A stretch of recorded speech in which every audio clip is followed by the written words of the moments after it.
mutually exclusive ay tumutukoy sa dalawang pangyayaring hindi maaring parehong totoo. Di ito nalalayo sa kasabihang nasa Biblia, hindi maaaring pagsilbihan ng isang alipin ang dalawang Panginoon ng sabay. Ngunit habang ang nasabing nagmula sa banal na aklat ay may mga binanggit din patungkol sa Diyos at sa pera, ang mutually exclusive ay mas malawak ang saklaw, kaya't maaaring gamitin para ihalintulad o paghambingin ang kahit anong dalawang konsepto sa matematika, pangyayari, o pakiramdam.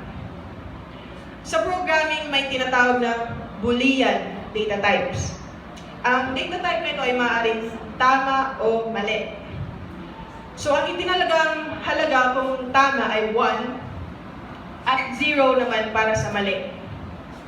Kung may dalawa tayong konsepto, pangyayari o pakiramdam, at ituring natin silang mga data types, ang mga posibleng values na makukuha natin ay 0, 0, 1, 0, 0, 1, at 1, 1. Kung ang mga nasabing dalawang konsepto, pangyayari o pakiramdam ay mutually exclusive, maaaring makuha ang 0, 0, 1, 0, 0, 1, ngunit hindi ang 1, 1. Gumamit tayo ng mga halimbawa mas madaling maintindihan. Data type number 1.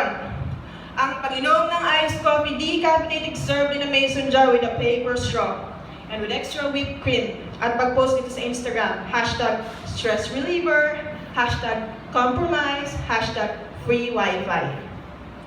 Data type number 2. Ang pagtulong sa mga kawawang bata sa lansangan na walang tsinelas, marumi ang kasuotan at pinagpatong-patong lamang ng mga karton ang natutulugan. Madaling magpatuksong pumalakad gamit ng Facebook status at sabihin, ang daming mga bata na nangangailangan, tapos yung iba dyan, pakapi-kapi lang, hashtag pa-social pa more. Ngunit kung susuriing maigi, hindi mutually exclusive ang dalawang data types. Pwede si ating nagkape ay pagkalabas ng coffee shop, binigay yung extra croissant niya dun sa batang nanghingi ng 5 piso.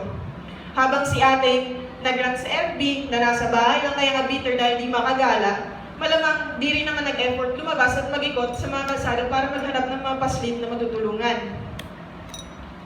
Ang dalawang maaaring posibilidad ay may isang ating mahilig magkape at allergic sa mga bata, at may isa pang ating tumutulong sa mga bata at nagkaka-anxiety pag umiinom ng kape. Pwedeng magkaibigan sila, pero di sila nangingialam sa isa't isa.